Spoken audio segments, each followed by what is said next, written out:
our internal audit processes, and just to get an update on some other things we've been working on this year. Let's just do a quick round of introductions, and then Ms. Raymond, turn it over to you. My name is Chris Vallon. I'm a board member and chairing this committee. David? David Warner, board member, proud parent of a Woodlands High School graduate. Tracy Mears, current board president and mother of 3 students. Lisa Raymond, assistant superintendent for business. Amy Ashley Moore, district treasurer. Michael Owens, community volunteer and parent. And Mr. Tobin? John Tobin, internal auditor for the district. Okay, so welcome everyone. And then we have Mr. Baker online, who's helping us with our technical issues tonight. It's been a month and I don't know if I remember how to share my screen. But, Mr. Baker, if you can give me permission to share my screen so I could pull up the agenda and other items, that would be great. Okay.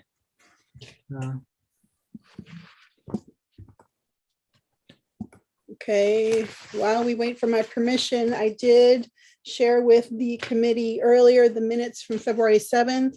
I don't know if people had a minute to look at the minutes to see if there were any changes that needed to be made. I still don't have permission. I'm looking at that. Oh. So I'll just quickly read them. We met on February 7th. We did introductions and reviewed the minutes from our December meeting.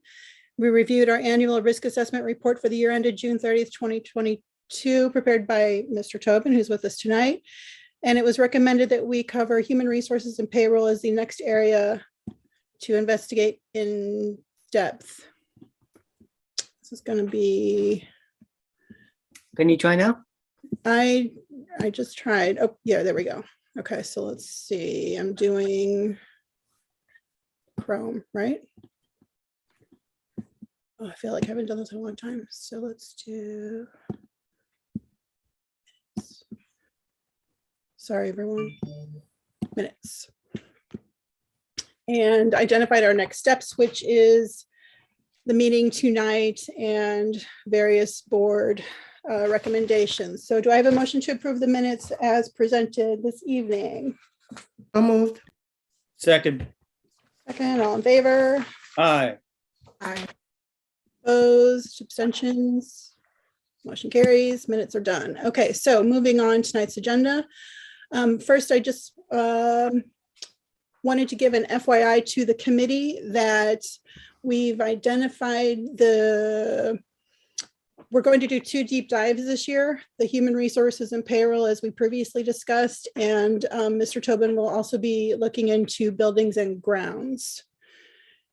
And now I'll turn it over to Ms. Raymond for the next item on our agenda, which is to review our internal audit for the year ending June 30th, 2021. You're muted, and I don't know if you want me to bring up a document. The audit, if I can, the external audit? Intern. Say that one more time. You want to go over the external audit findings? Well, since Mr. Tobin's online with us and he's regarding the internal audit, I thought. Right. Right. So why don't we turn it over to him to go Okay. over the June 30th, 2021, and then he can leave and we can do the others. Okay. So Mr. Tobin, I do have documents lined up if you wanted me to pull something up, or if you wanted to have screen sharing, you let me know how you. Sure. If you have the June 30th, 2021 risk assessment report, that's fine. If not, I have it right here on my screen and I'll be happy to. The report. Oh, there you go. I think you got it. Perfect. Yes. Okay. Okay. All right. Well, good evening, everybody. So what I'd like to do is start with the overview So let's go to page 2. You mean, The summary page, page 2, there you go. Perfect.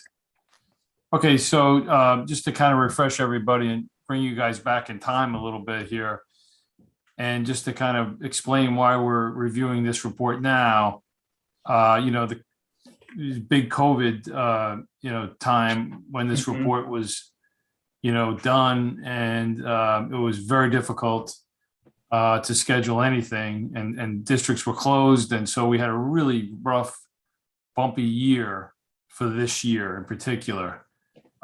So what we did, as we did our normal risk assessment procedures, COVID was so prevalent and so much on everybody's mind, obviously, at this time, we actually took some time to kind of talk through with the district about controls in place for COVID.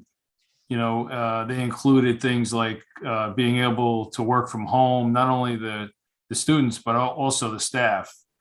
So at any point throughout this review, we took time to kind of go through that and made some notes and some recommendations as it pertains to that. Okay, so below, sort of in the middle of the page, yes, summary of notable internal control and procedures currently in place. So as we go through our audit, we make notes, and in our notes, we try to compile a list of the things that the district has improved upon or was noted for having proper internal controls in place. And so on this page, we have 9 internal control citements, improvements cited for, proper controls. And then we also have 6 points below that where we have recommendations. So let's talk about the notable internal control procedures in place. And these are positive things. So when we reviewed our payroll, we noticed that there's a separate tie out for overtime hours. There's a batch control feature that's being used within payroll. And that's like a secondary check to make sure that the payroll clerk's overtime hours are totaled properly. So that's a good control. We also noticed that there's a checklist and some written procedures that are done. Gives us confidence that everything is being done completely. And then there's a trail in case we needed backup. If something happened to the payroll clerk, we have that. Mhm. Number 3, the treasurer works closely with the payroll clerk and reviews the payroll change report for accuracy. We went to great detail speaking with both of them about this, and we actually tested some documents. And we noticed that this is a great improvement to internal controls, and it lessens the likelihood of any errors not being found. Number 4, timepiece. The district was using timepiece for attendance, which uploads to Envision. That's a big help. IT recently conducted a district-wide cyber training session, so that's very important, keeping up on the cyber security breaches and stuff like that. BOCES monitors district's computers for technology breaches. So in addition to the IT department within the district, BOCES has some additional monitoring done at the Lyric site, which is in Westchester, backing up some of the controls in place here. So that's good. The COVID-19 supplies, back at that time, they were very valuable. The PPE, people couldn't get them. The districts couldn't get them. They were hot commodity. They were expensive. They were, so the district was doing a good job in securing those and tracking those at the time. District has a confirming purchase order reminder letter. So that's fantastic. We like seeing that. The HR department now has all the HR related forms online. And of course, this helps cut down on the amount of time needed for HR. So that's very positive. So yes. so just before you move on to the next part, Yep. when you're talking about tying off the overtime hours, and then we use timepiece for attendance, does that match up? Is the overtime logged into timepiece? Is the overtime attendance in timepiece and that's what you're matching off? Or is it manual entries as to I worked, this amount of time in the summer, or this amount of time for my clubs, or this amount of time, tonight at a No. meeting? How does that No. work? How does that tie in? Timepiece is with your swipe card. So everybody has an identification card and they come in the morning, they swipe into timepiece, they swipe out at the end of the day. If they do overtime, they swipe back in and they swipe back out. And then the supervisor, every other week has to go into timepiece, look at their people and agree with what they've done. And we can approve or we can deny overtime. And so let's say, for example, Mike Falcone. He will go into timepiece and approve people who are doing the building checks on Saturday because that would be overtime for them. Anybody who, for example, right now we have a deficiency of cleaners and custodians. So some of our people are doing overtime for maybe half a shift to try to help alleviate what's going on. He will go in and approve that. So even though you swipe in and you swipe out more than 7.5 or 7 hours a day, your supervisor has to go in and approve that. So And it it's your all goes through supervisor- time. Is your supervisor who's closest to you, or like in the chain of? Well, it's in a chain, so if it's buildings and grounds, it goes to Mike, and then after Mike, it comes to me. Mhm. Same thing with every school building. Excuse me, if you do overtime, it goes to the principal, then the principal goes to Dr. Macaluso, then it comes to the business office. So right now, the person closest to the scheduling of that overtime is the one taking that first approval look. Correct. Okay, thank you. Also, Lisa, I don't believe all overtime is run through timepiece yet, right? No, all overtime is run through timepiece. It's just the extras that go on a claim form. Right. Right. So those are the ones we want to check and manually make sure that they work. Correct. Okay. Yeah. And what's the relationship of ESOP to all of this? I don't think it's called ESOP anymore, but there Yeah, was. it's ASOP. It's ASOP. You ASOP. you Oh, got it right. ASOP. It's ASOP. So Lori D'Amico is in charge of ASOP and the time and attendance, and she also is on the timepiece side. So she works very closely with ASOP and timepiece with payroll to reconcile all of the time. Okay. And just for the benefit of Mr. Owens and anyone else, and for me, ASAP is the absences. Nope, Report- ASOP is when you want to take a day off, a vacation, a sick day, or a personal day. You put it into ASOP.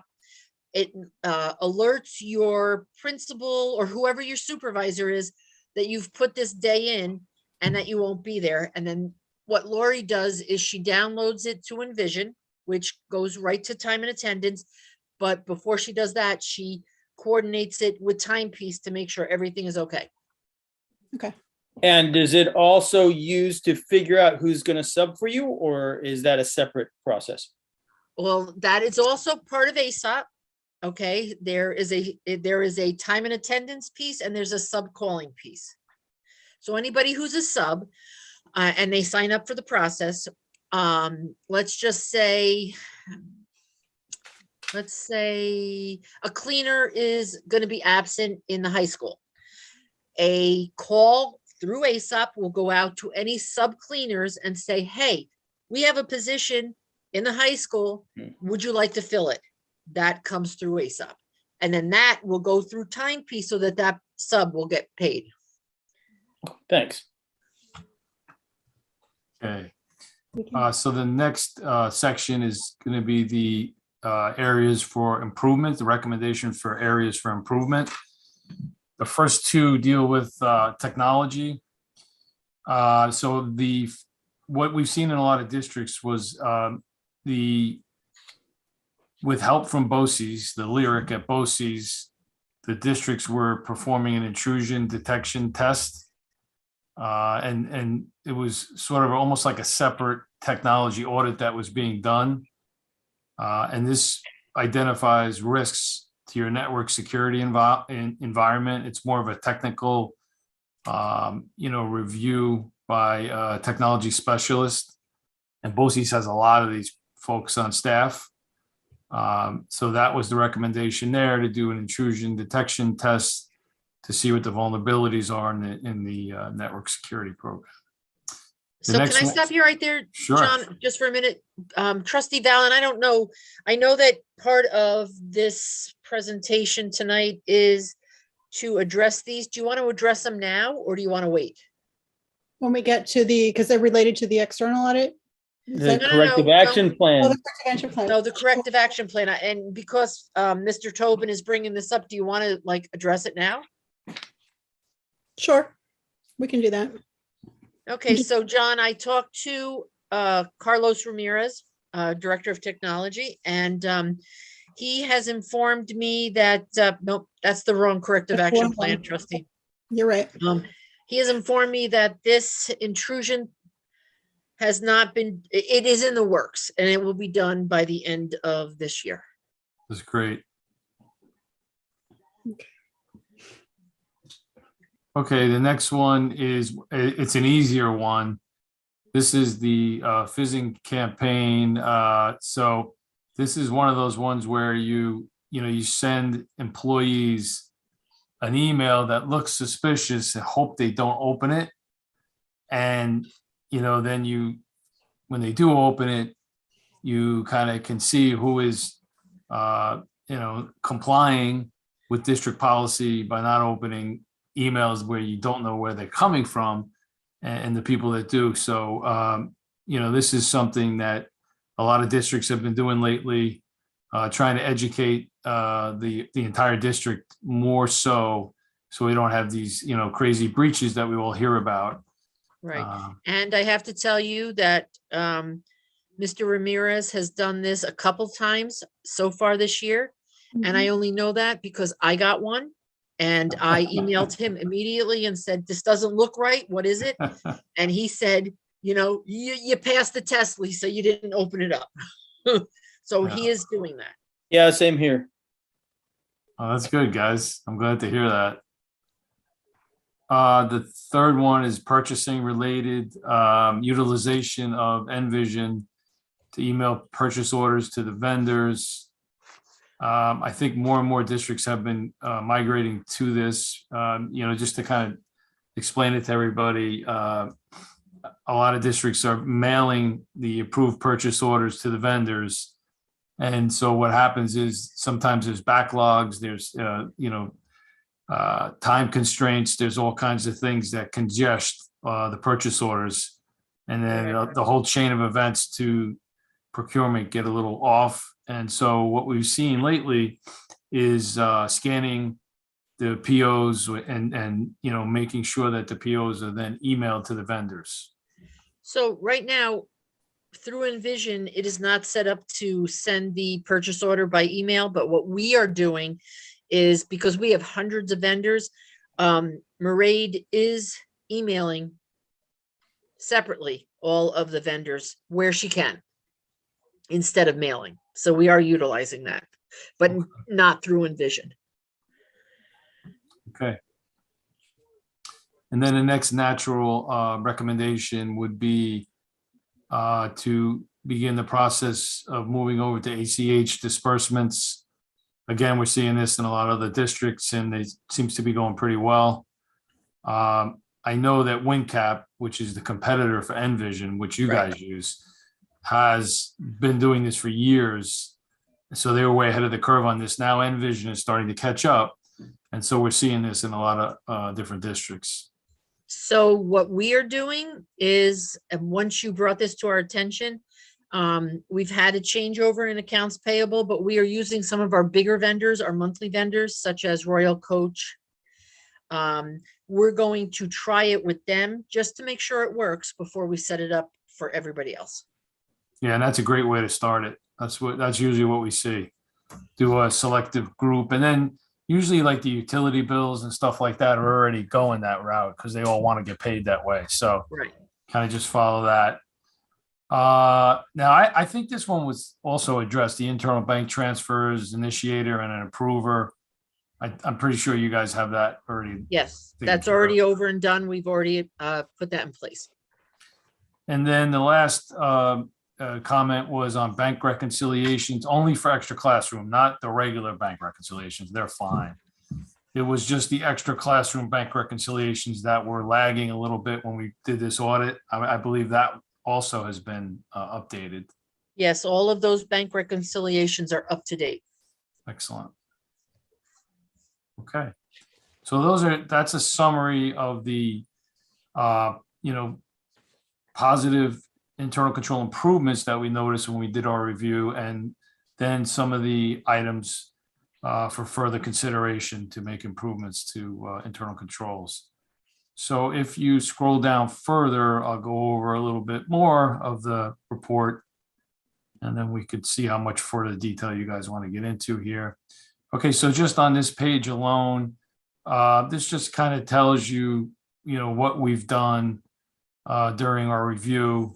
We, interviews with, obviously, we have our notes we carry over, and we want to update those notes. We often had changes in this particular year. The assistant superintendent for business changed and the treasurer changed. So those are pretty big changes for a district your size. So we make sure that we talk to those folks and get an idea of, what's been carried over, what new things are in place, and how that impacts the overall system of internal controls. So we evaluate forms and documentations in the business processes, obviously internal controls, policies and procedures. And as we talked about, we look at technology and the security of the technology. And then we flowchart some of the main items that we note. And then, of course, we review any other outside reports that have been issued to State Controller's Office and the external auditors. And then below you see all the people we speak with as we do our reviews. Excuse me. So you can go to the next page, please. Just want to point out that I'm sure David will point this out later. I'll do it now. On this page, there's a little bitty typo. We prepared flow charts which illustrate. Let's just remove that S, little grammatical typo Yeah. there. This time I have my report. Let me highlight that. Page 3. We prepared flow charts. Which illustrate. Got it. Thank you.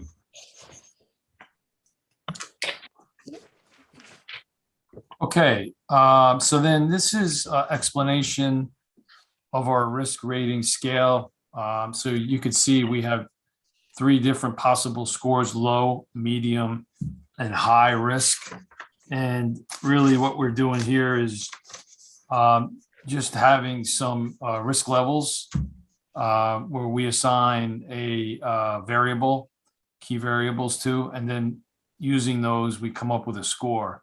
Now, Greenburgh, you guys were in the medium risk range for all areas, which is excellent, which means there's nothing that's so alarming and high risk that we put you in a high category for.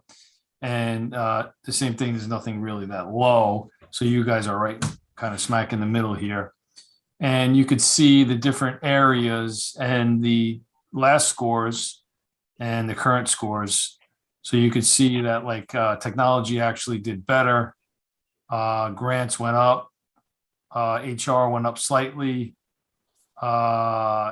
Employee benefits went up slightly. Purchasing went up slightly.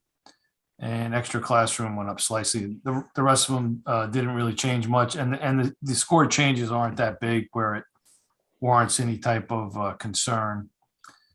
Below the risk rating is our areas of review. This is kind of like a rolling scorecard here of, the areas that were looked at. And we kind of list on the left side, the possible areas, on the right side, the history of what was reviewed. As you could see, the 2021 review is going to be done in 2022. As Trustee Valent said, we're going to do HR and payroll combined with facilities and operations. So we're doing 2 reviews. We're actually going to be in the district next week for a couple of days, and probably the week after and the week after that. Oh, So, yeah, we should remind you, Mike Falcone is set to retire this spring. right. So get your knowledge while you can. Yeah, I know. Thank you for that. I already. I've Flow spoken chart to- if you need that. Okay. Yep, I've spoken to him a couple of times and he's gonna be very helpful to us. So we'll make sure we follow up on that. Just one quick little thing here on the chart of the areas of review. I know in October of 2021, we did the review of the report for grants, aid and fiscal operations. And at the time, it was dated June 30th, 2021, because that was the COVID delay. So I don't know if on this report, if this should, I don't know what we filed with whom and what, if anything needs to be changed, but I just wanted to take note. And since this is a History. Yep. right. Or if we need to change the 2022 report to show this. So that's all. Yeah, well, thanks for pointing that out. Lisa, I don't know if you have any,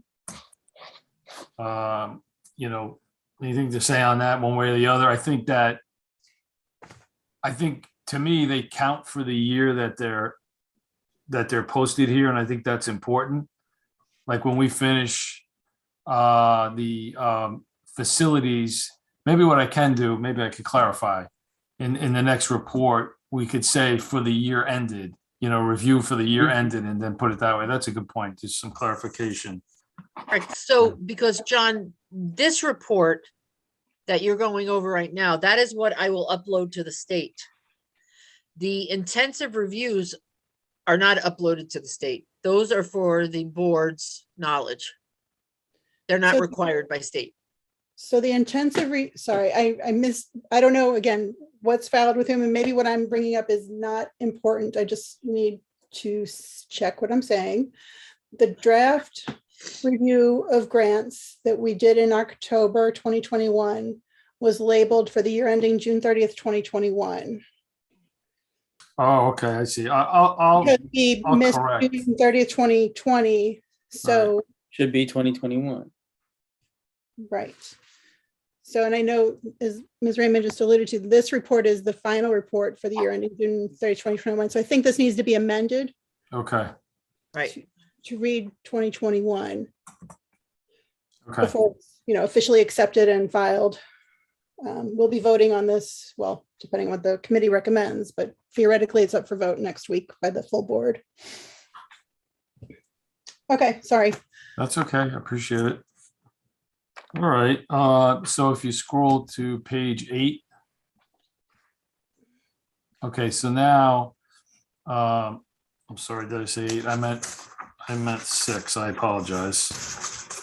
So in the pages that follow are a breakdown of each area that we looked at, kind of a blurb about the area, and then some notable items that have changed since the previous review, and then some, if there are, observations and recommendations, and then an overall assessment, which leads back to the risk score of low, medium, high, in your case, medium.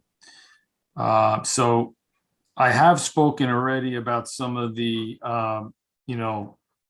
some of the areas that we get into details about prior to this, when we went over the summary. So I'm not sure if you guys want me to go through that again. You should go through anything that wasn't in the summary.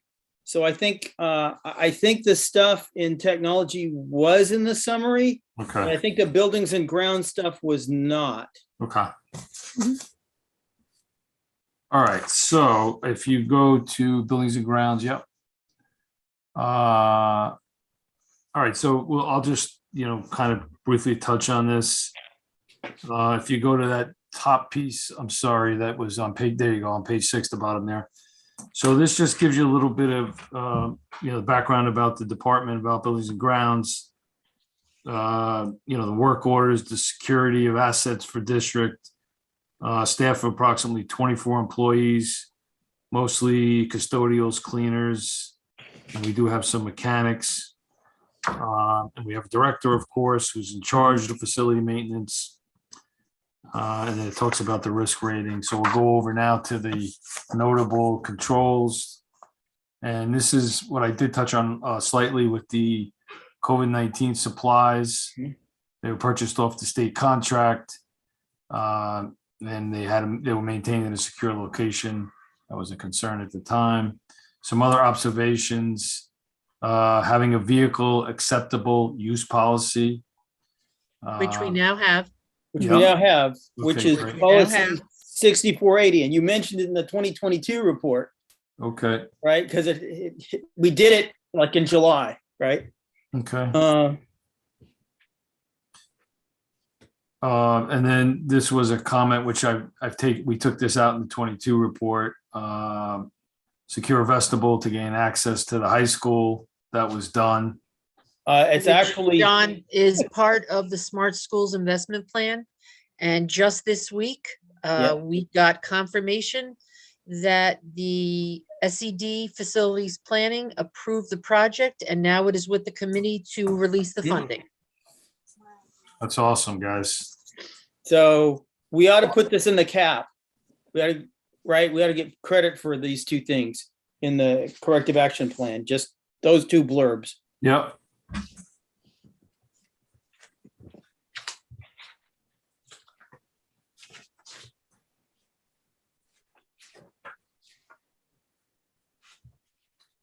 Okay.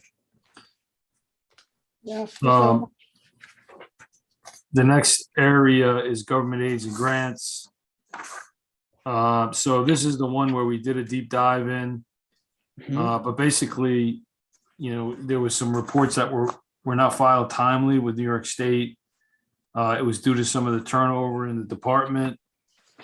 I've had conversations with both Lisa and Amy about everything, and we do feel like we're in a better position now with grants. So again, the cap should give us credit for the work we did. So You're talking about the 2022 cap, correct, David? the 2021 cap that goes with this 2021 report. But these items were not done prior to June 30th. Exactly. 2021. I agree with This was trustee in Valen. They July. should probably be in the 2022 cap. Right. I mean, the policy was approved in You're July. saying, 2021. we didn't make the changes until later. All right, so you can have a cap. All right, fair enough. This report was done. We're just reviewing it later because it slipped through the cracks. Right, so what will be the date on the cap? Well, you know what, Oh. trustee Valen, this cap is not due until April of 2022. So David might be right that I could include all of this in the cap to say, here's what's happened in the process prior to April 2022.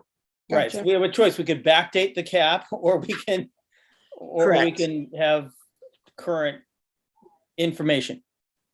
So to recap what we've said so far, add in building and grounds, that we have the vehicle use policy. And the grants But there was something else under building and grounds. The secure vestibule funding on the is, secure vestibule. Yes, Yep. so that we submitted plans for a secure vestibule to New York State Education Department. And we're awaiting smart school funding.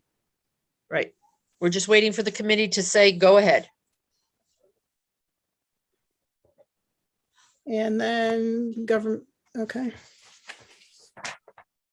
So in government aid and grants, is this where, Mr. Tobin, is this where Head Start would fit in? Or is that considered a different area?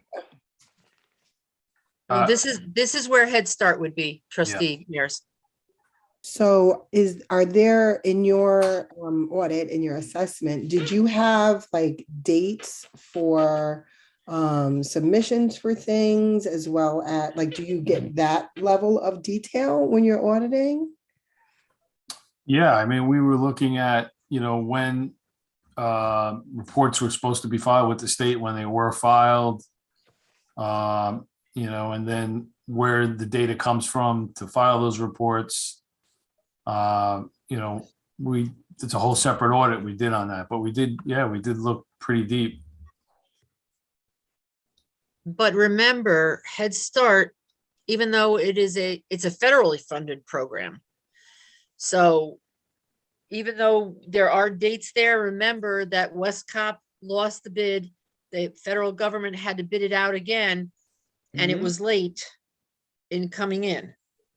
And I'm not sure, John, that you had that in your sights No, we during didn't. this We did grant not. audit. We did not. We were focused on trying to just get the filing done on time and make sure it didn't happen again and find out why, Right. you know, what was jamming everything. Right, exactly. Okay, so moving forward, or maybe my question may need to be asked a little bit later in the meeting, but moving forward, you know, because I'm concerned about our Head Start program, want to make sure that it's getting the attention that is needed. And we do have a whole new administrative staff. So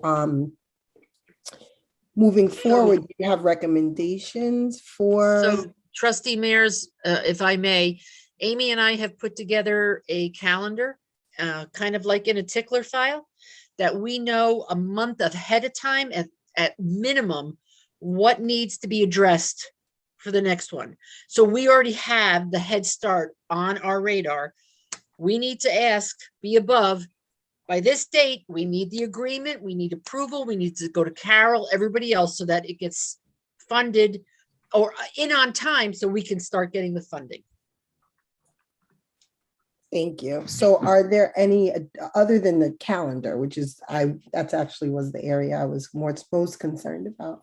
Are there going to be recommendations at all for Head Start or for any of our pre-K programming, or no? Well, that's a really good question. We would have to, and let me talk to Dr. Macaluso, that we could probably start talking to the rabbi and his office staff to see if we could increase our numbers, because we know that we can, because we learned that through the process. There might be more UPK funding. I know that it's being talked about, because when I had that meeting, or I participated in the school business official meeting with all those legislatures, they're trying to at least get us the cost of living increase for UPK funding, as well as what David has been talking about with the federal government, et cetera. So we're trying to get all of that in place. And let me talk to Dr. Macaluso, like I said, and let's speak with the rabbi and see what we can do. As long as we can provide the space for the number of students, that's one of our biggest problems. That's what I was going to say. I think this is a worthy discussion. I'm glad it came up. Space is the issue I was going to point out, but I'd like to move on Sure. with Mr. Tobin's time. Where, if we wanted to further this discussion though, where would it be appropriate to do this? In fact, the full board? I would probably think, in all due respect, Trustee Valen, Trustee Warner, Trustee Mears, maybe we should bring it up at a board meeting. Sure. So if we don't have to go to a high level of government and lobby, but can work our way upward through the process to increase our numbers to a certain level. So, I mean, it may even be to the point of if I'm trying to get a classroom of 3-year-olds, can I work through the existing funding sources towards that? That would be wonderful too. Of course, yes, then space becomes an issue. And then you go over the facilities side. And of course, we're sitting there and say, how do we allocate our facilities money? And if we can get our 3-year-old program back, that we might allocate money one way. And if we can't, right, if you don't have the ongoing funding, then you allocate it another way and repair another roof instead.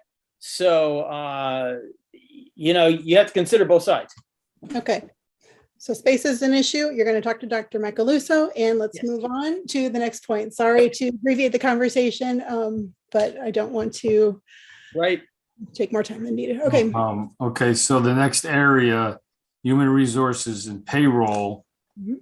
We talked a lot about this in the front, all the internal control improvements.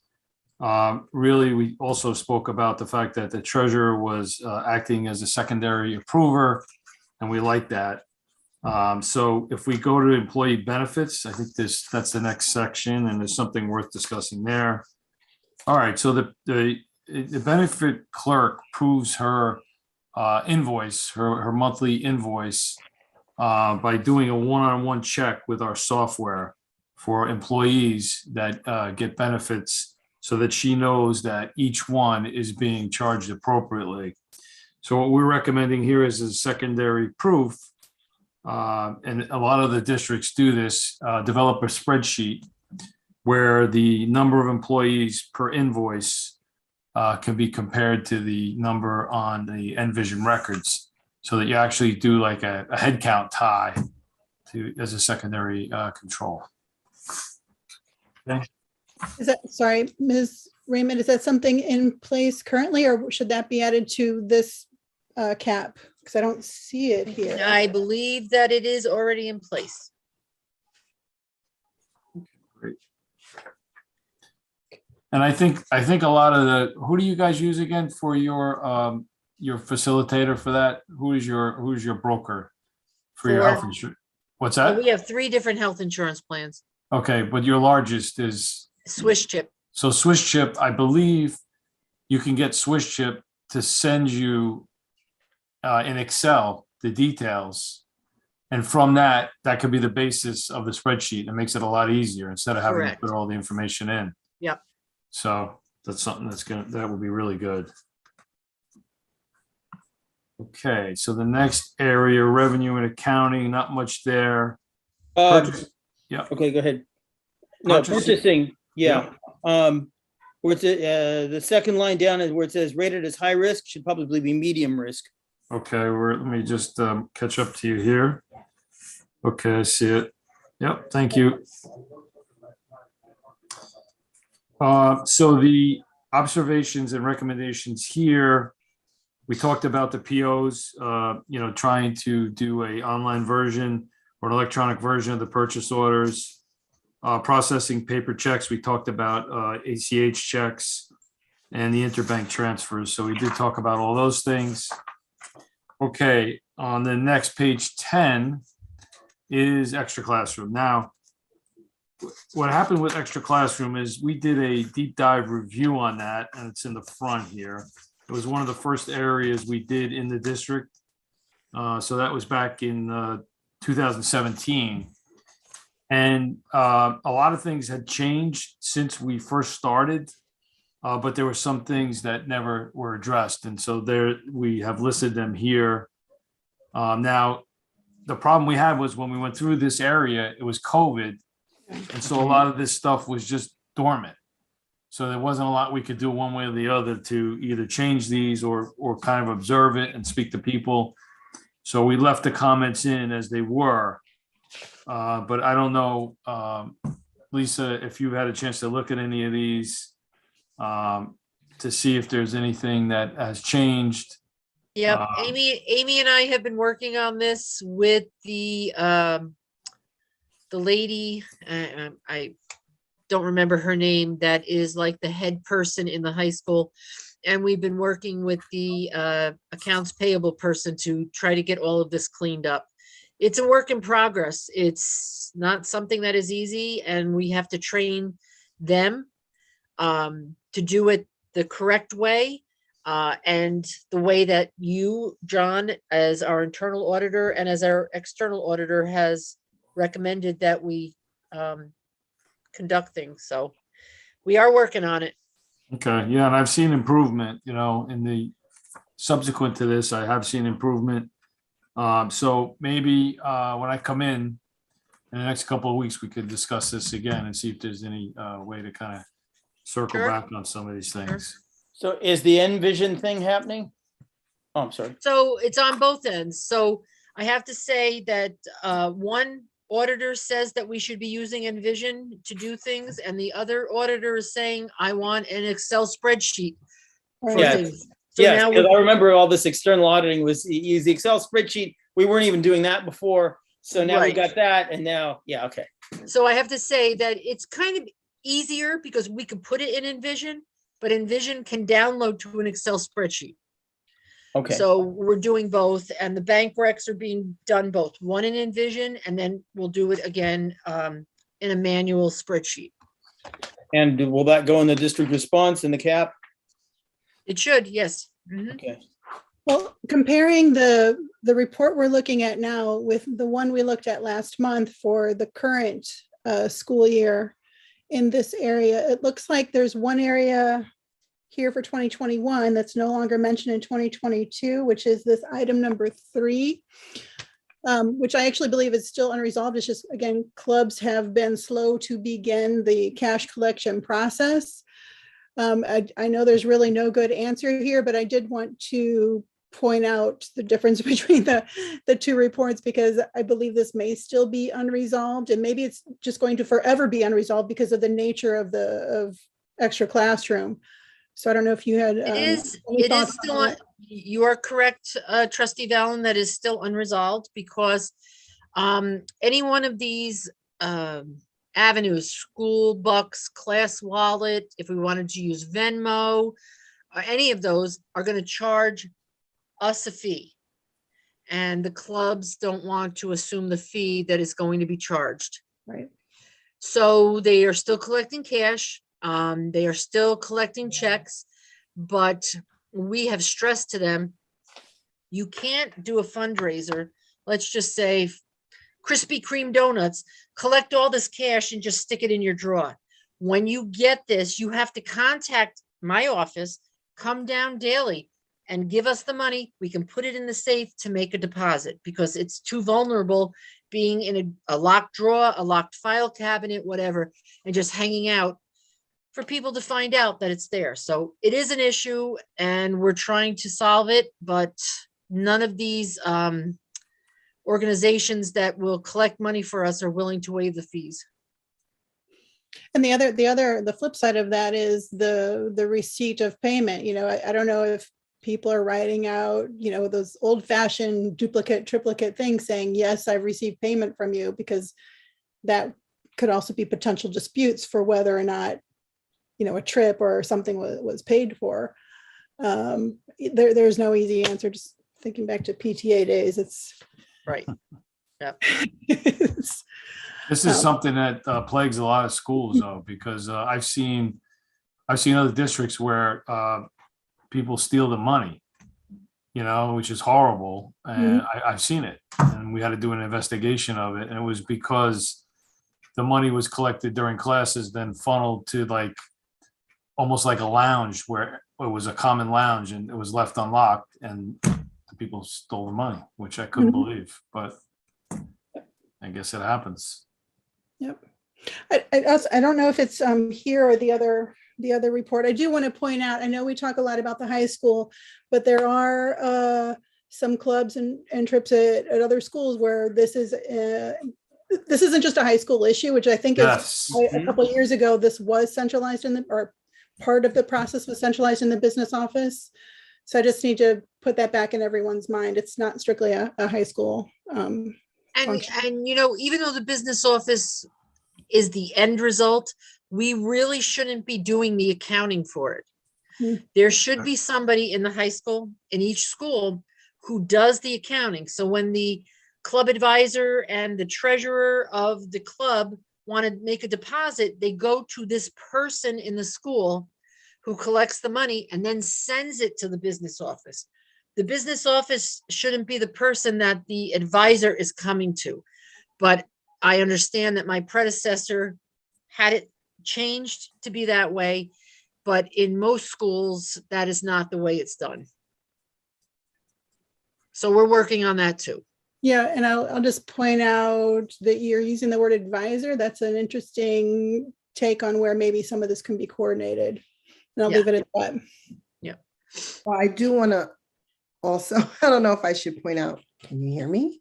Yes. My box is not green, so I don't know if you can hear me, but I do want to point out though that, you know, our advisors people have to volunteer to do the position while they get a stipend, but do we make it more layered and more complicated too? Like, how do we follow the proper chain of command with monies and documenting while still making it easy enough to do that people aren't refusing to volunteer for the position. Right. Right. Yeah, I know you guys have stipend positions that administer this and help out with all the different areas in extra classroom. And I think that's been going on for a long time. Most districts do have that too, so. Mhm. Okay, so let's go to the page 11, the last real page to talk about before we. So these two areas aren't as robust as they used to be. Transportation, kind of went through that. Nothing really to note there. The food service, again, this was down. At the time you guys had Aramark and it was still operating. There were a lot of changes where, the food became free. So the controls that were mentioned previously and the observations and recommendations really didn't apply because the state is funding, the food program now. So, Mhm. and that's really it, folks. So I know we've been kind of verbally outlining the corrections that will be taken in response to this risk assessment. Ms. Raymond, you did share this, which I believe is, I had two versions. I took this one because it was the latest date I had, so I apologize if this is the That's wrong fine. Nope. version. nope. So again, what Mr. Tobin had sent out in the report that he just went over, the things that we needed to address.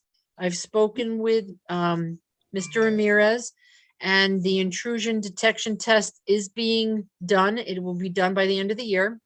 The phishing campaign has been done, or has been done multiple times. He's done it at least 2, if not 3 times so far this school year, out to different employees. He does a random sample, and like I said, I was part of it. David was part of it when we got these bogus emails. If you want to go to the next page. before we go on, Ms. Raymond, I know it was the external report that you had to put in some concrete dates for. Is this something No. we also should do here? No, we don't need to do No, that. we Okay. don't have to do that The here. work in progress is fine. We don't need to say bye. Yes. Okay. Right. Yep. So then the next is using Envision to email purchase orders. And again, at this time, we can't use Envision to do that, but I do know that Marie does download the purchase orders as she gets them, and she does email them and or fax them. And if that's not an avenue, which is really rare these days, she will mail them. But most people either get it by email or fax. And then, let's see, districts should consider migrating to ACH disbursements. We are starting that. Like I said, we are going to try it with some of our bigger vendors, Royal Coach, BOCES. Make sure it works with them before we sign on with other people. Internal bank transfers should be separated by initiator and approver, and that was done in April of 2021 when Mr. Tobin brought it to our attention. The bank reconciliations for extra classroom at that time needed to be brought up to date, and they are. They are up to date. They are done monthly as the bank statements come in. Okay. And then Mr. Warner had suggested earlier that maybe we should add in the buildings and grounds observation, even though it wasn't a significant. Well, I only addressed here what Mr. Tobin put in the first part. Right. I mean, he lists each one separately, but it Significant. wasn't in the initial. Right. Right, so we It just wasn't a add, we significant finding, right? just Correct. add those things, because most of it he does put in the summary. But the buildings and grounds, the district policy 6480, the vestibule being in progress. You under- want me to include that in the corrective action plan, even though it's not in the beginning of the Even though it's report? not in the summary, it is in the depths of the plan. It's there. Okay. That's right. Yep, you got it. Then the grants, right? The cleanup you did on the grants, there's probably a paragraph that says the things that we've done to improve the grants, Okay, right? Filing for aid, centralizing things. Then there was an employee benefits spreadsheet, am I correct? yep, And then district response on extra classroom is you should add that you're implementing Envision as well. okay. You And got that it. would be it. Okay, I can do that. And I will get it in for the packet for the 15th. Okay. And then I would like permission, once it's in the packet, to share with Mr. Owens and Mr. Mhm. Lazarus. Okay, They're also helping us review this. Are you saying it'll be in this Friday's packet? I'll correct it tomorrow. I mean, we need to get you guys to approve it. For Tuesday? it'll- Yeah, because that is when you do approvals and then your next is a work session and you try not to do approvals then. There's And a And it's we gotta had be- things in the agenda in the previous and work session saying more to come, right? We're Right. going to, the audit committee is going to come up with its recommendation. Right, Yeah. draft versions in there. Mr. Owen, are you okay with what you've seen? Yes, I am. Sorry, I was on mute. Okay, good. Okay, so as we've just alluded to, we had in our work session planning for next Tuesday's March 15th meeting, placeholders, if this committee were to recommend accepting this risk assessment report for the year ending June 30th, 2021, as well as this corrective action plan we just viewed, and that David has suggested amendments to. Mhm. So I believe at this point, we should see if there's a recommendation from this committee to accept these two reports and put them to the board for next Tuesday's approval. I still So, recommend. I second. okay, all in favor? Aye. Opposed? Abstained? Motion carries. So we're accepting both this internal audit review for the year ending June 30th and this corrective action plan as As amended, amended. and that I will share with everyone, or Ms. Raymond will share with we'll share by the weekend. Okay, Well, trustee Valen, I will add these things and I'll send it to you tomorrow to look at. okay. Okay. Thank you. All right, so that's those items. And is there anything else, Mr. Tobin, that we should discuss with you? Oh, yes. Let me just jump quickly to next steps. So the next steps is as you said earlier, you're beginning your meetings with for the intensive reviews on HR payroll. Payroll, right, payroll, HR, and buildings and grounds, correct.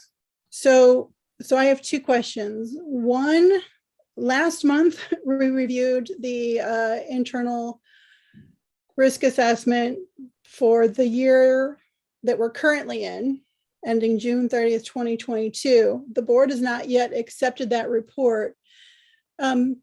Ms. Raymond, I don't exactly know the deadlines. I don't know how COVID impacted the last year's deadlines. Should we wait to officially accept that risk assessment for the current year until we have the corrective action plan and do it Yes. at the same time? Yes. Okay, so Ms. Mears, I'll email you. We'll remove that item from the upcoming agenda. Okay. Okay. And then the next question is just timing of the internal review, or the intensive review. I think you'd said you were looking at May, but now we've added on more work, so I don't know what our timing is, what our deadlines are.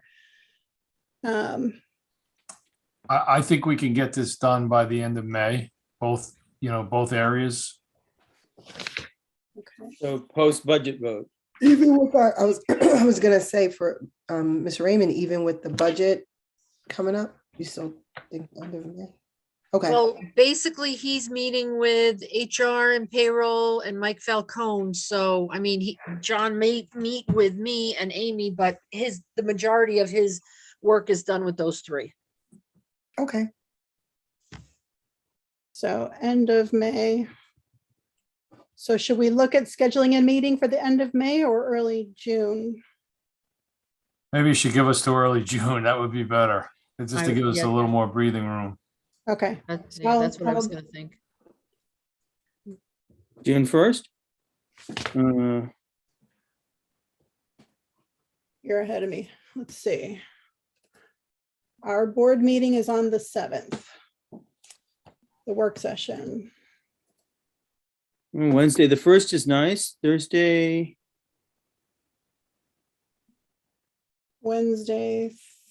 is the athletic awards night. I don't know if people Yeah, I don't go, know what happens. but Wednesday is probably okay. From grade 8 science performance exam on the 1st, WMHS PTSA meeting and Falcons Nest Booster Club virtual meeting, 22-23, election 7 to 8 p.m. I don't know how closely they're following this. So, Mr. Tobin, you said the start of June would be good. Is June 1st too early in the start? I mean, if that's lines up better with the board meeting, I guess that's okay. I mean, how about, I guess that's Wednesday. So how about the following week? Would there be anything in there that would work? The 6th, maybe the 7th? The 7th is the board work session Right. for Okay, that month. all right. I guess we could leave the 1st. Okay.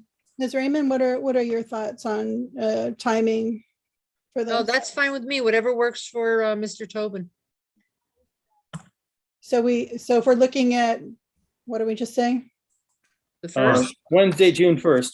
The 1st, or do it the day before our long board meeting, which I don't really enjoy. Want to do that. All right, let's put a pencil in for June 1st. 7 p.m. Ms. Maris? You're muted. You know, and I'm having a problem actually with the date. I'm trying to get through it myself. Yeah. So I don't have June the track 1st is, schedule yet, so huh? I don't have the track schedule yet, so So May 1st is the Wednesday. June. June 1st, June First. Sorry, 1st. I'm in May because okay, June 1st. I'm sorry, it was the end of May. Yeah, that should be okay for me. Okay. All right, tentative date, June 1st. We're doing 7 7 o'clock? again. Hello? We're Yes, doing 7 o'clock again? but probably that it might work for most of us if there's a sports meet going on with our kids. Thank you. Okay. Sorry, guys. Fine. All right. Okay, so. All right. And this will be done then ideally at the June 7th meeting for the board to accept it. Okay. Okay, I think, Ms. Raymond, Mr. Tobin, I think that's all we're going to cover tonight for the internal audit and cap. Yep.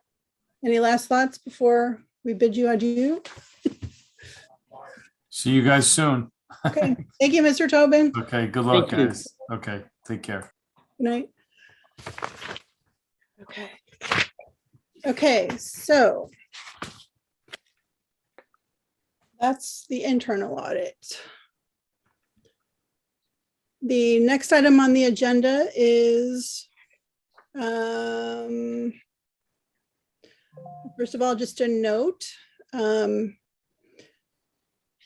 I believe we mentioned at the last meeting, but in case we did not, I'll just read this, Ms. Raymond, and you can correct me if I'm wrong. The corrective action plan for the external or independent audit for the year ending June 30th, 2021 was amended to provide specific action dates and sent to the appropriate authorities in February 2022. And I believe that we don't need to make an official motion to have the board officially Correct. accept the amended cap.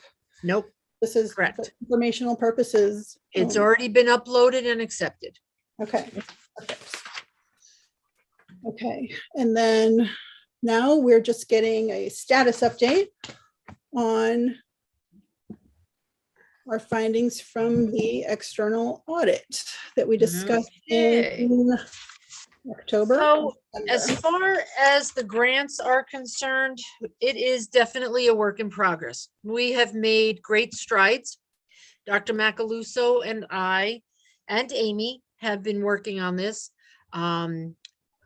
We have had a little bit of a snafu with some of our staffing because of medical issues, but Dr. Macaluso and I persevered and we forged through all of this. We met, I believe yesterday was our second meeting, the meetings that we said that we would have quarterly. We met with all stakeholders.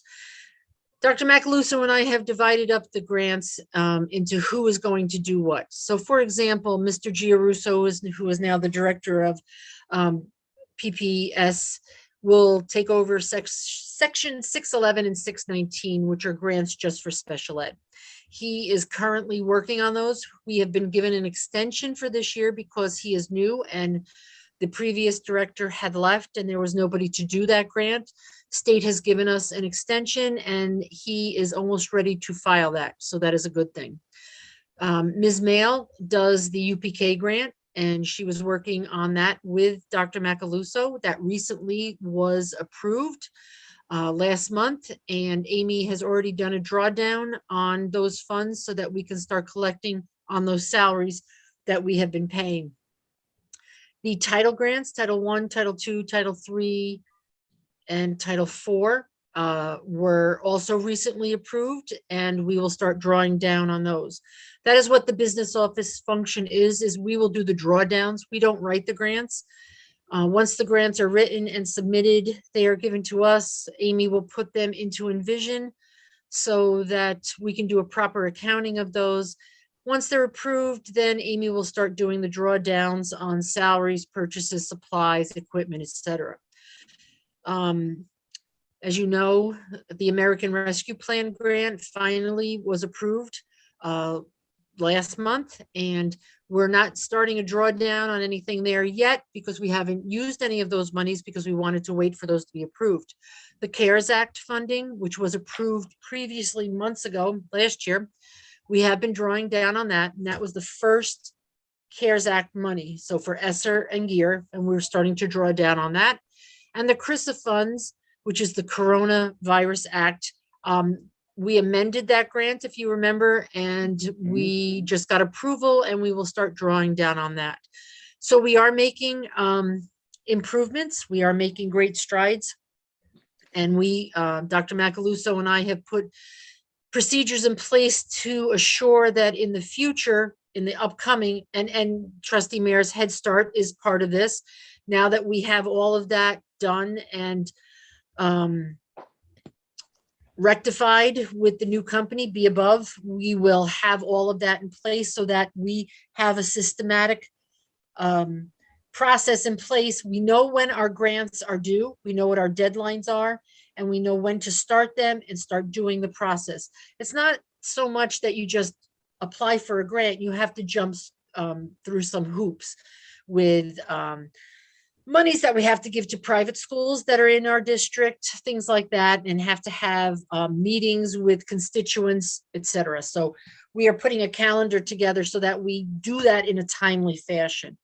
And again, this is the second time that all of us have met to make sure we all know what everybody else is doing, what needs to be done, who needs help, etc. So we are making progress. It's not a complete 100%, but we have come a lot further than we did last year. What is the plan for covering salaries and benefits of folks that we hired with some of the funds for, I don't know if it was CRISA or CARES that we used. Right. So now that those grants have been approved, Amy can do the drawdown to start getting reimbursement for those salaries. And eventually we will have to determine, once those grants are exhausted, if we think that we need to keep these positions, then we're going to have to work them into the budget, and or those positions, as people were hired, will know that it was part of a grant Once the grant is over, the position will either be eliminated or it'll have to be absorbed someplace else. I'm hoping you guys, being that the other two members here are also on the Finance and Facilities Committee, I hope you guys can kind of work through that together. I'm not sure what it's the place to go over it, but I hope there's a way to kind of move the coverage of certain things and actually keep it in the budget as opposed if it's working for the children. Yes, trustee Mears, you and I are thinking along the same lines, because the way I treat federal funds or any of these kind of grants are, if we needed it now, we probably are going to need it in the future. So how can we work it into the budget so that it doesn't affect the taxpayers, but it helps our education? And that's what Dr. Macaluso, Dr. Iverson are trying to accomplish. All right, so then I do have one question along the lines of what Tracy was alluding to. So as I understand it, the cursor, we were starting to use some of that money for ECP ventilation, and then we pulled that back because we needed it for I think it was learning loss instead. And then the American Rescue Plan, there's still $1.6 million, which as far as I know can go to ventilation. So I'm thinking Correct. We're going to end up plugging some of that into probably the RJ Bailey $3 million ventilation project as part of phase one. Does the money sit where it is as a grant and go directly into that project, or is there an intermediate container for it? How does that work? No. So what happens is when we decide that we're going to do that ventilation project for whatever school it's going to go through, the architects are going to have to do the same process. They're going to have to file with facilities planning. Once that gets approved, then we can spend the money from the grant. Right. Phase one is out to NYSED right now.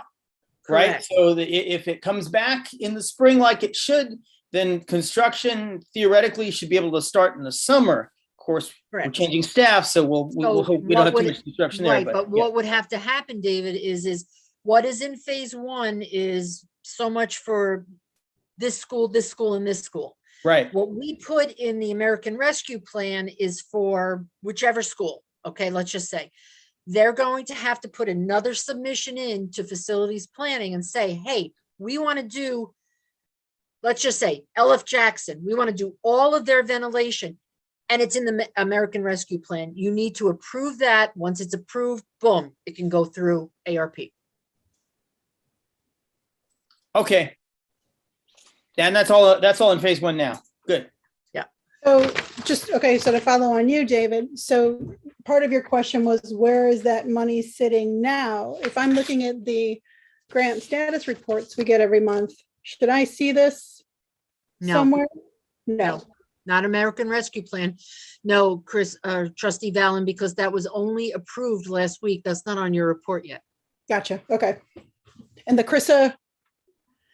CRISA was also, we amended the CRISA, and that was just approved last week. Okay, thank you. Okay, so then what we're talking about now seems related to this point B here, was it B? Salary allocation. So we specifically mentioned in October, November, the Title I grants. Obviously, this is applying to some other grants that are in our pipeline. And I know at the time you had to identify which percentages, which 100% which FTEs and which percentage of different people were going to be allocated. Has this part of the work Yes, been so done? nope, that has all been worked out. Whoever is doing whichever grant has to consult with, and it only makes sense. The direct contact is Amy. Here are the people, here's the money that I can allocate to salaries. Here are the people that I would like to put through there. Amy, tell me what are their salaries and what percentage can I put through that grant? So what was happening was people that were writing grants were using old salaries, and I don't know why. But now, before any of this happens or any of this is submitted, because Dr. Iverson is the one who has to do the final submission, she's making sure with Dr. Macaluso and I that somebody has consulted Amy in the business office, Amy and Victoria Lucas, who's payroll clerk in the business office, to make sure the salaries match what's in the grant. So on an ongoing basis, do we have to identify, or is there a place in the system to identify that person X as their job year to year, 50% of their job is related to special ed, so it's funded through title whatever. Yes, so what happens is So- with the federal grants, when you want to put somebody's salary through that grant, Mhm. that teacher has to sign off on a paper that says, I acknowledge that 50% of my salary is coming from Title I, and yes, I am doing Title I work. And That we do has to be submitted. yearly? Like, is that part of the calendar that you're developing? Is that something that Yes, needs to be? yes, that approved has and to be signed done. Yearly? That has to be done every year. Okay, so that's being incorporated into the calendar, into the written procedures you guys are creating. Correct. Okay. Moving on. Okay. We kind of did a lot of these simultaneously because some of this was communication policy and calendar was about procedures. Let's see, communication issues. You talked about your quarterly meetings. So I'm going to move down to D. I think we've probably covered that the business office is in there for the drawdowns. Let's see, E. And we correct, Dr. Macaluso and I corrected that. We have now included indirect costs in any grants that we have applied for. Okay, and again, that's been written into procedure so that Yes. each year as those recur. Yes. Mhm. All right. They're right. We don't use an outside evaluator. And in all honesty, I haven't looked into getting an outside evaluator. I guess I could. I just don't know exactly where I would look. I guess maybe I would go to BOCES and ask them if they Right. know.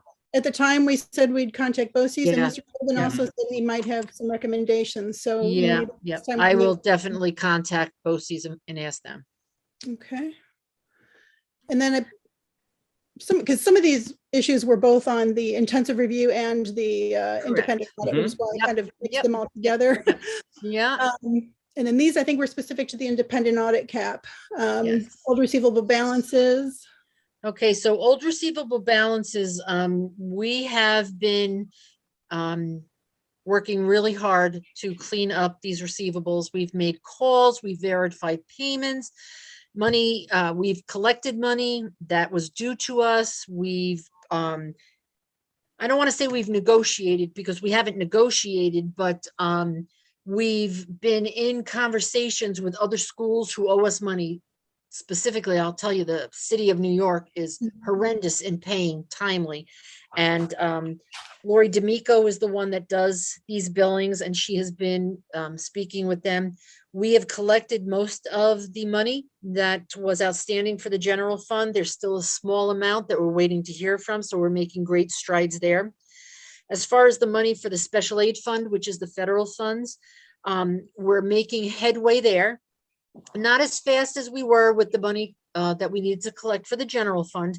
Amy has been working with SED on monies that we say are due to us, working with child nutrition. Why haven't we received these monies? So it's a little bit of a slower process, but she is making strides on that. And this 1.1 million that was outstanding in receivables has decreased to, I would say,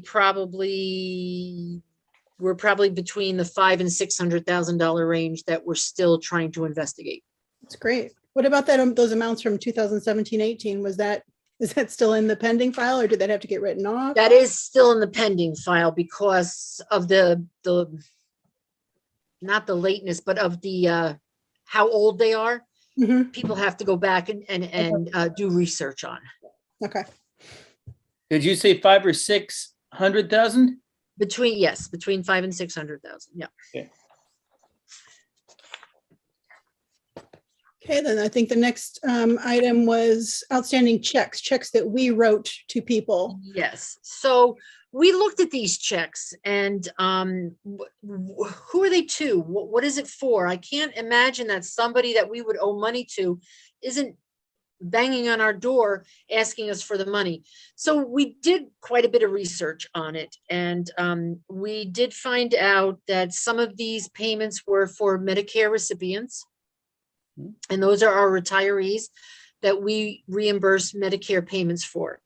And unfortunately, we found that some either misplaced the check, so we reissued it to them, and some were deceased.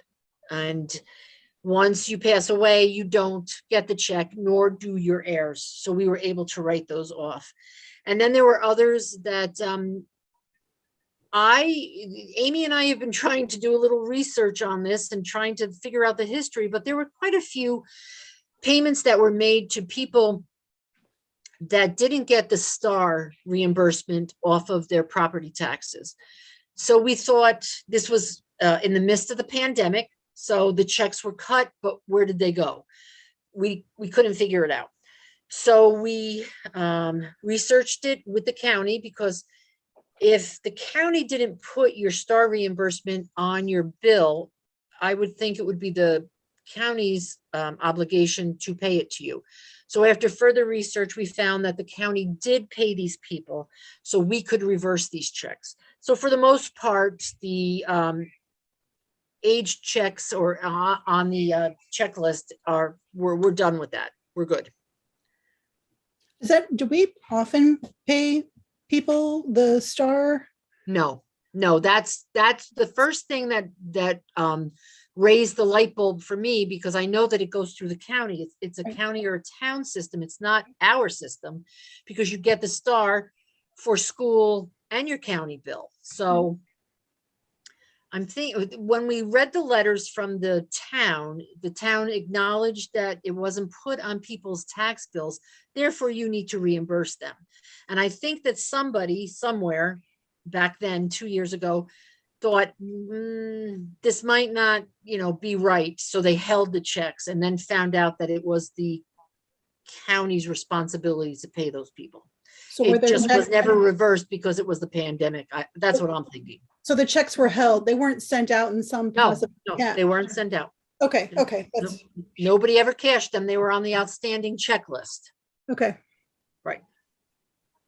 Well, hold on. So, but were there other checks that were not outstanding that were paid? That No. were part of that? No. Okay. Nope. Okay. And whatever the issue is, sorry, beating a dead horse, whatever the issue is with the town or the county as far as not getting it on the rolls, probably that causation. It has nothing to do with the school. Okay, so it's not going to come up again. Correct.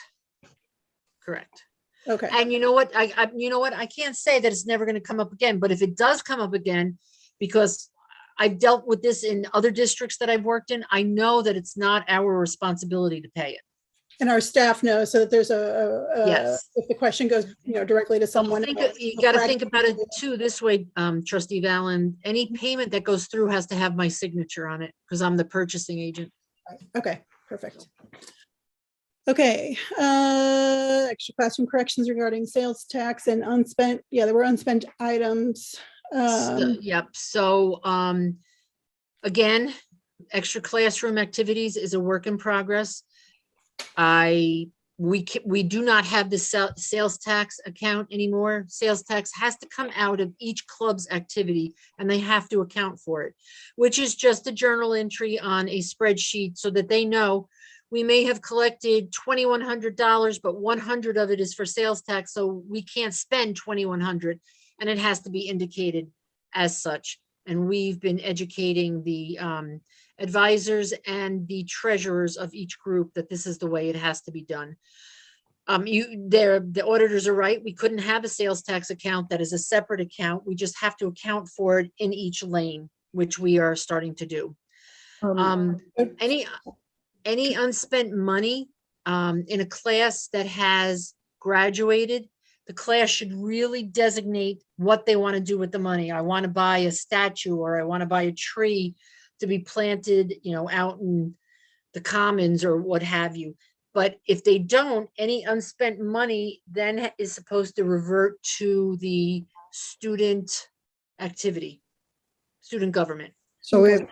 so traditionally, I believe that's what and I know Amy Ashley Murray might know this more recently than I do, but even when I went here, I mean, if you look up the class of, I think it's 1990, donated the Woodland sign that's on top of the Exactly. building, and they have, there's a statue that says like class of 1992 or something, I don't know that Correct. year, but every class tends So to do before the something. class graduates, they need to go to administration and say, we have $300 left over. We would like to donate whatever to the school. And then that money a check is written to Greenburgh. It'll be put into the general fund, and then we will purchase whatever it is they want to donate. So I'm going to just say this since other people will be viewing this, when the classes are raising money, they are raising money to fund their prom and their graduation and different trips and things that they do. They're not raising money specifically to buy things for the district. I just want to make that very clear since this is being broadcast publicly. This is what they may choose to do with leftover monies. They could obviously decide we want to donate it to the class of 2023, for example. They could. Yes, they definitely could. But they do, I do know that, at least in the past, the children did take pride in leaving something, not necessarily for the district, but leaving their mark on their school or, on the grounds that they have. I've seen senior classes that don't have a lot of money, but they'll say, we want to buy the rug, the mat, when you first come into school. Let it say Woodlands High School, but then in the bottom, donated by the class of 2020. Right. Yeah. Right. Okay, so I've got two stupid little questions on this. One, I can vouch as a parent that I know at least one club has been diligent about counting up how much of that money that they've collected is for tax and doing those calculations. So I do know that some of the training is filtering down through to the students. I'd also just like to ask then, when that money comes into the business office, then is the business office then paying whatever taxes are due to the state, or is that something that goes to the clubs? I just want to make sure we're tying off that back end. So sales tax is usually collected quarterly for most businesses. If you don't do a big volume, it's done annually. So unfortunately, extracurricular activity accounts are done annually. And right now it's due by March 15th of this month for the year. So what has to happen is when we're doing the Excel spreadsheets or teaching them how to do it, we're showing them that they'll probably have like a 2 column. So let's say the class of 2022 will have a column of what they've collected. And then in the next column, what is sales tax? So that they know this might be what we collected, but here's what we have to pay in sales tax. Here's the net that we have to spend. So you have to remember, extra classroom activities is all about teaching the students how to conduct a business. That's what the whole purpose is. You have to have an advisor because you have to have somebody obviously who is over 21 to advise you on how to do it, but you're trying to teach the students how to run a business. Okay. But they don't have to file the taxes, so. No, we do the taxes. We And file they the have to pay it, taxes. they don't have to file it, okay. Right, we file And the then- taxes. Not So sure that's if you understood my question earlier because Mr. Tobin talked about our stipends, which of course we have. But my point was how to make it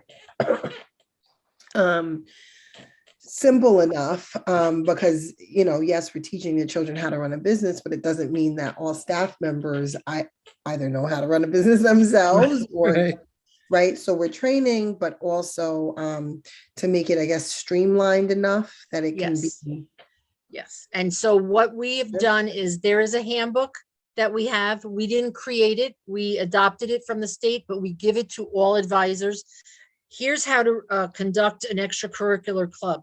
You have any questions, you come down and you talk to us. And we do have advisors who come down to sit with Amy, Sherry, myself, to go over, I don't understand this. Not a problem. Come down, we'll walk you through it. We'll teach you how to do this so that we can run it properly.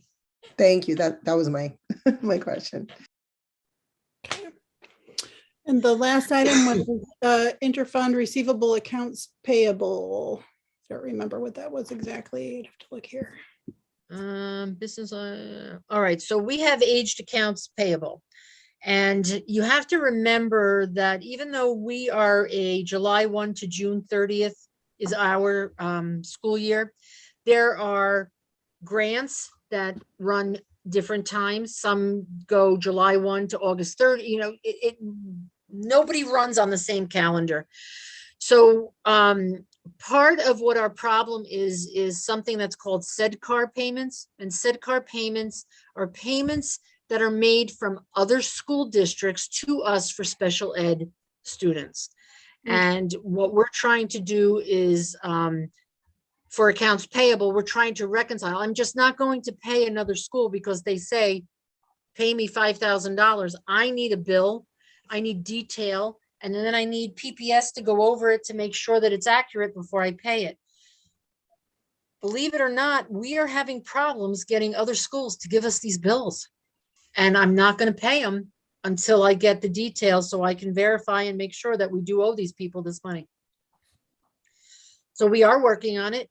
I have somebody in the business office who is just dedicated to the SEDCAR payments and who is following up on them. And she's cleaning them up, but it's a process. It's not going as fast as we would hope. I guess it could be worse. We could be waiting on the payments ourselves. Yes, David. Correct. No, Amy, did you want to make a comment? I would love to make a comment. My tooth. I just wanted to touch base with respect to what we were just talking about, the SEDCAR payments. We're dealing with grants, and I'm concerned because actually we really need to get the other districts to send us those invoices so that we can pay them. Because really, at the end of the day, that was grant funded money. So if we're not paying it out like we should, then now we have to think about where do we go with that. So that's my concern on that. But we're working diligently. It's not easy. And my district before I came here, I worked in that area, and it's hard sometimes. So sometimes you're going back several years, and SEDCAR payments a lot of times deal with the 611, 619 grants. Mm-hmm. And so, it's a bear, but we're working through it. We're working through it. And just a quick question. So we're classifying it as a payable without an invoice. I guess, how are we justifying the payable? So the invoice would actually be, and it's kind of confusing. So when our district has a 611, 619 grant, a part of that grant, and it's usually, if I'm not mistaken, Ms. Raymond, it's in the purchase services area, where you'll see the SEDCAR payments that we have to send. So the other districts, although we've been approved, by the state for these dollars, those dollars are coming from services that we are rendering, but they have to actually do their final expenditure report. It's kind of confusing, and then send us our piece of the final expenditure report for the SEDCAR payments. That's our backup. So the grants coordinator actually puts in a requisition for all of these SEDCAR payments. And so what happens is, if we don't pay it in the grant period, then it becomes a 600, where we kind of just hold the money. And once we get those reports from the districts, then we pay them out. So if that makes sense. And is the money that we're putting into 600, is that an estimate, or do we know? No, those are actual numbers. Okay. Once in a blue moon, you will find that the invoice will come and it's a different amount.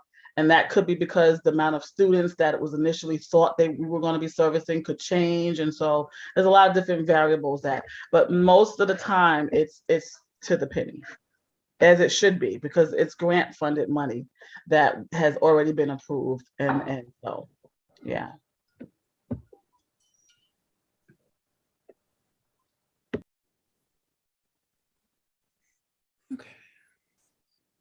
Does that match off with things the board approves when we approve those? I don't have an agenda in front of me. Those like special ed placements, and it says for X amount of students at X amount per month or per year. Is that? You know what? Is that I don't the health? really. You're thinking of the health? Oh, I'm thinking. You're right, David. I'm thinking of the health. Yeah, I don't think That's that's, different. Yep, okay. Okay, so I think, Ms. Raymond, I don't know if there was anything else that you had that I didn't take note of, or any other member of the committee for items that we were wanting to follow up on from the No, I fall? think we touched based on pretty much everything.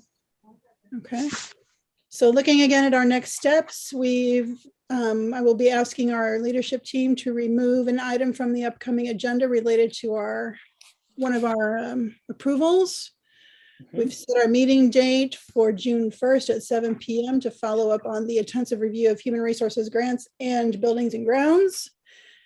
And then it will be submitted along with the corrective action plan. Hopefully for that first May work session for review and approval. No, sorry, June. June. Okay. And then we need to start planning for next year. I believe each auditor usually gives us an engagement letter each year, and we discussed timetable way back in October, November on how we wanted to accelerate at least the external or independent audit timetable, so we could do that possibly in September or October. I think we also need to figure out, I don't know off the top of my head, the contract end dates for both of our auditors, and if we are still in a rollover period, or if it's time to consider new services, or at least hearing your recommendation, Ms. Raymond. I don't know. I know that John Tobin has at least another year. I'm not sure about the external auditor. I have to look at that.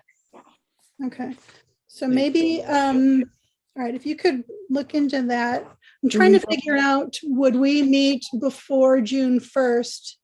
When does an auditor engagement letter normally come to us and get looked at? And when do you start scheduling for next year? When would we need to make? Well, these? we've already scheduled the external audit. They do that when they finish the previous year's audit. We try to schedule the next year's audit because they have so many schools that we want to get right on the docket.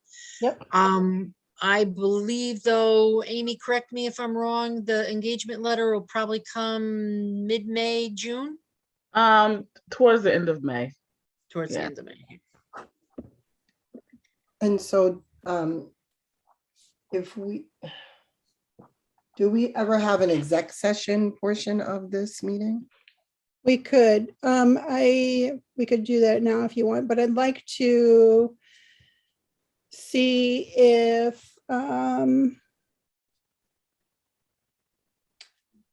before we go to exec session, I guess I want to know, do we need another meeting before June 1st?